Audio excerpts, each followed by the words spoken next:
Forget gurus. Forget anyone claiming to be an online business expert without going through the challenges of entrepreneurship themselves. The Real Money, Real Business podcast is here to prove the best insights in online business comes from your fellow online business builders. We dig into stories of entrepreneurs selling their business on the Empire Flippers marketplace so that you can learn how they made their business profitable, how they overcame obstacles, and what lessons they learned in their online journey. If you want to take your business and your knowledge to the next level, you've come to the right podcast. Let's get started.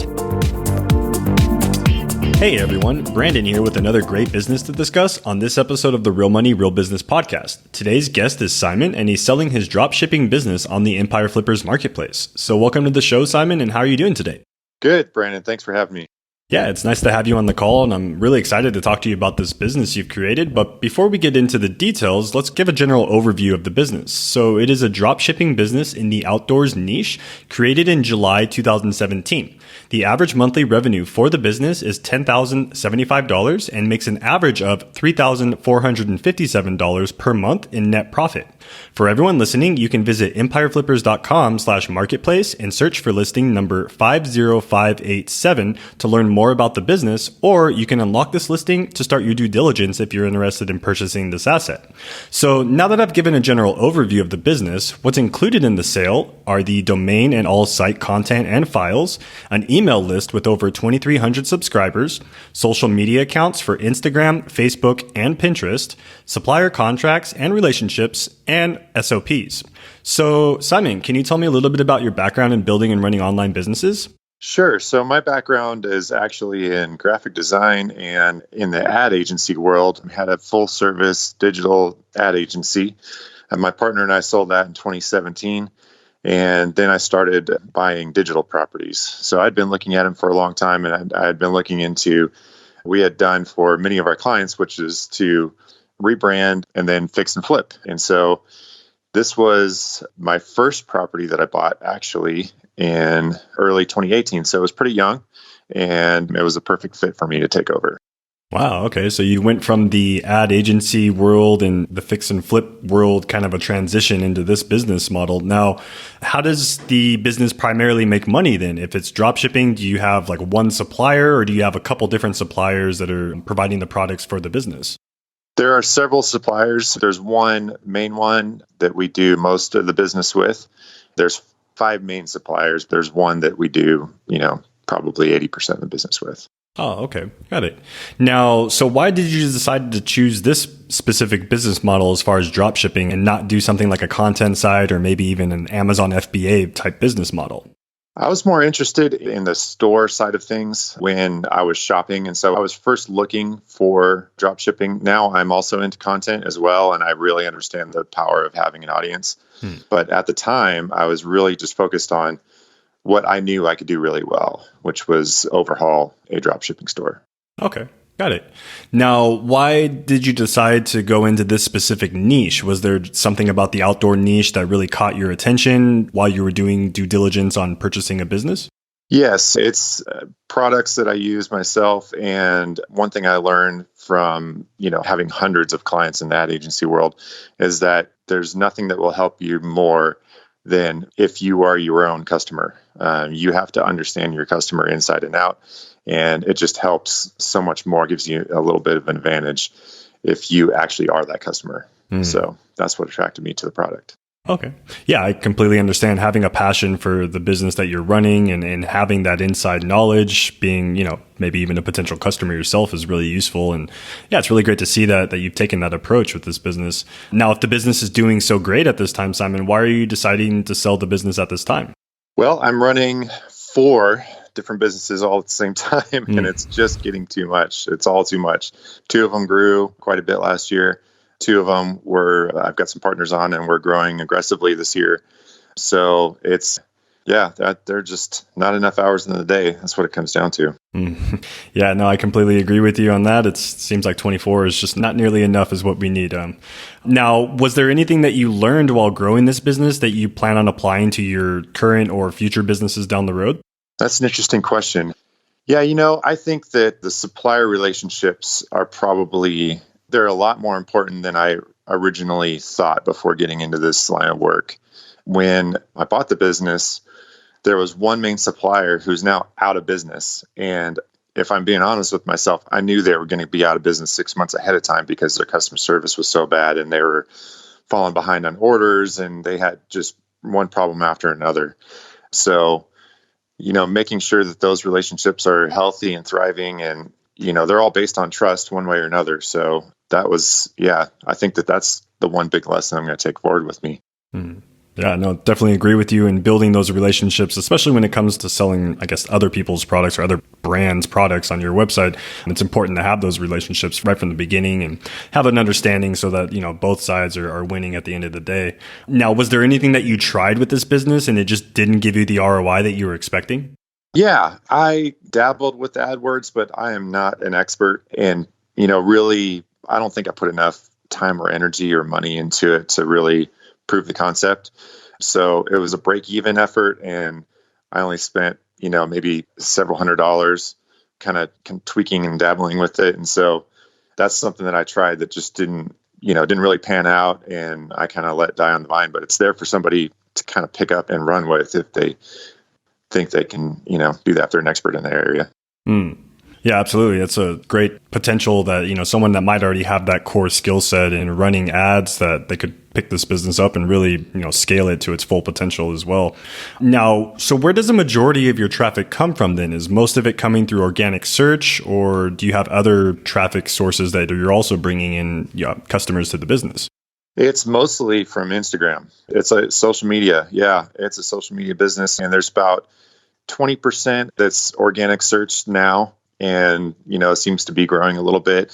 Those are all from long tail, very specific terms that I identified. And, again, this business has been kind of one big, long experiment for me in learning different things. I do have some background in SEO. And so I was able to apply that and actually win a few, pretty good keywords. So there's definitely potential for that to grow too. Okay. No, that's really great to see that you have that spread across, several different channels and signals coming into the business. And are you doing anything else in terms of marketing, say like with the email list, or have you monetized that, or are you doing any other types of marketing? No, that's untapped as well. I've been growing the audience, the email audience, just because that's a good practice. But I don't think I've sent an email in 2 years, and there's always a good response when I do. But again, it's just a matter of focus and time and energy. Mm-hmm. Yeah, absolutely. And another great opportunity for someone to come in that might have some email marketing experience or might have that opportunity to monetize the email list that you already have included with this business as well, too. Now, hypothetically speaking, if you were to keep this business, what are some of the ways that you would personally try and grow it? Email would probably be something that I would focus on right out of the gate because, there's a couple thousand people on the list and they are gear hounds. My crowd, they just love the product and can't get enough of it. So that's a really good way to show it off and be engaging, and probably, 2 to 3 emails a week, come up with a strategy and do a lot better on social media as well. Just the posting schedule, regular content. I've been in React mode for years at this point, as far as social media content.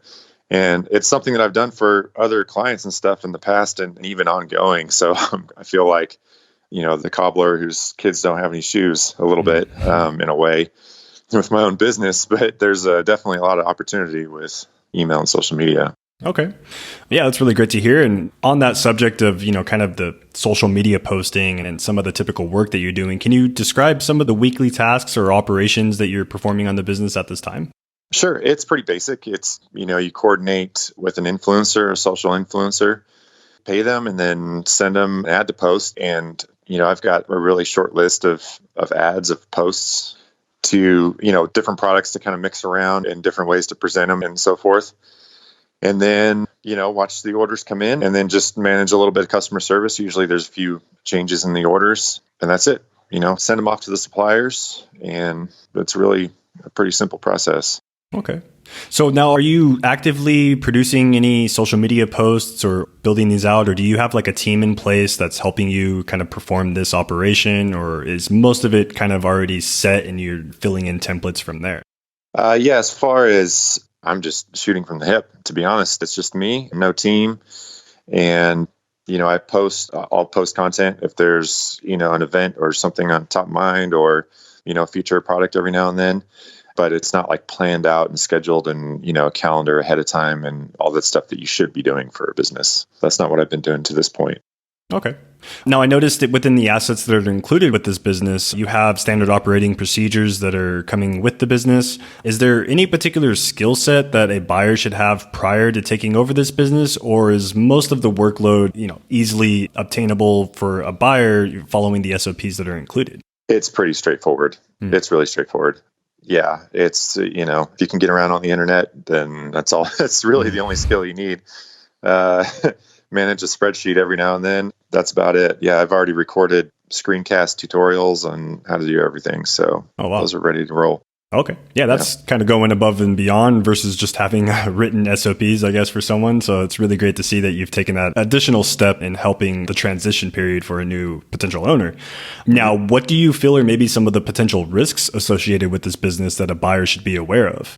So, part of the journey of this business has been obviously one of the main supplier went out of business. So I guess that there's always, that kind of risk that the products will change and suppliers can change and, your advertising channels and opportunities can change.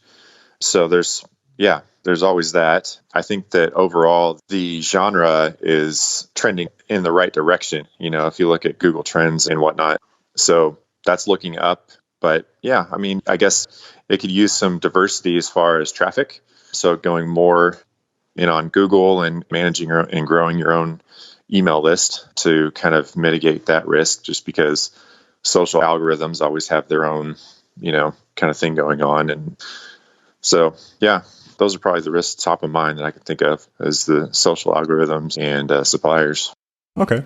And I've also seen in your listing as well, you have, as far as traffic spread is concerned, you have 21% organic search and 18% direct. So there are direct, channels coming into the business, which is always great to see.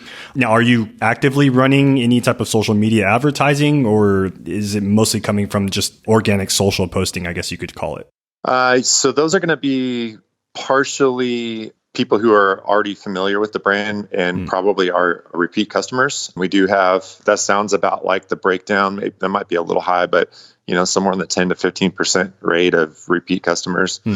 And the repeat customers we have are great. They end up ordering 2, 3, 4, 5 times. And so there is, some credibility, some notoriety, I guess you could say. And then there's going to be, whenever we run a promotion, there's going to be a certain number of folks. You could see this with the timing of the traffic that are just going to go type in the brand name directly. And so those are the two sources for direct traffic. Okay. Got it. Yeah, it's really great to see that you do have that diversification on that front as well, too. Now, Simon, are you willing to commit to a non-compete, meaning any of your current projects or projects down the road, you'll stay out of this specific niche? Yeah, absolutely. Okay, perfect. And then how much support are you willing to offer potential buyers? Are you going with the typical 30 days of Skype and email support, or did you have something in addition that you would like to add on to that? Yeah, I figured the 30 days, standard 30 days is about right. You probably get sick of me after 30 days anyway. But, it's open to discussion, I suppose. Yeah, I'm not dead set on anything, but after that amount of time, anybody who's excited to take this baton and run with it, they'll have everything that they need. They'll have all the information they need and a lot more. So, Okay. Yeah, that's really great to hear. And I'm sure our potential buyers that are listening to this call as well can see the value in that as well, too. Now, are you open to negotiating something like an earnout where you'll receive a large portion of the sales price up front and then smaller payments closing out the deals several months after that? I hadn't really considered that. Looking for probably a clean break. But, again, I guess everything's worth a discussion. So. Okay. Yeah, that's always something that can be brought up during negotiations. And if it makes sense for both parties and, it sounds like it's a win-win for everybody, then, that could be decided later on. Now, just a few more sideline questions for you, Simon. So what advice would you give to our listeners that you wish you knew when you first started this business?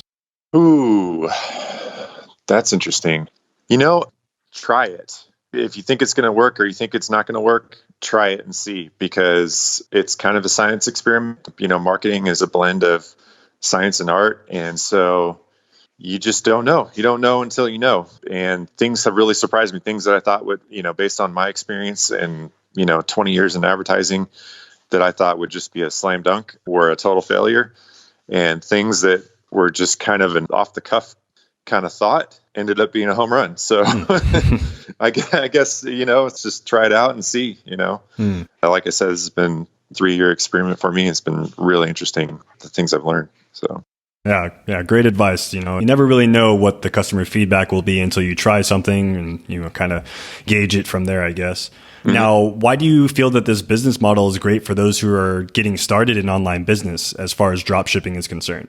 I think because it's pretty simple. In other models like, FBA or content, you have other, you're playing by the rules of big tech, and you just have to sometimes fight, these huge entities like Google and Amazon and kind of scratch and claw.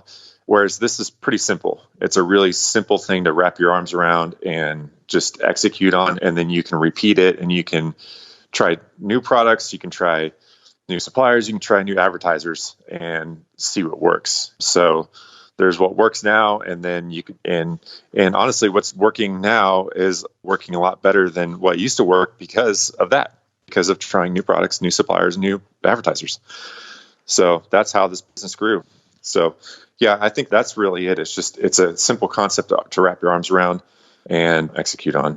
Yeah, that's a really, really great mention, and, great mindset as well too to have as far as, taking the approach and testing and trying. And as you had said, it's a mixture of science and art. And yeah, it obviously shows within this listing that you've figured out something that's winning, online as well too. And it's great to see that. Now, final question to wrap up the call for you, Simon. So putting yourself in the shoes of a buyer, why do you think that your business is worth buying? I mentioned the Google Trends, that this genre is on the way up and continuing to be on the way up. And it has to do with the way that winds are blowing, as far as society goes. So I think that that's me as a buyer would be the biggest attraction, is that, things are just pointed in the right direction trend wise. Otherwise, it's an easy business to wrap your arms around. And there are a lot of things that I haven't tried or have tried, but not enough to really prove one way or the other. So there's a lot of opportunity to grow into different, marketing channels and so forth. Yeah, it's really great to see that. And, it's also a great foundation that you've established with this business for a potential buyer to come in and, implement some of the improvements that we had mentioned in the call and really scale the business to its full potential, especially with, the rate it's growing at right now too. And that pretty much wraps up the call. Was there anything else that you'd like to add that I might have missed? I don't think so. I think you covered it all.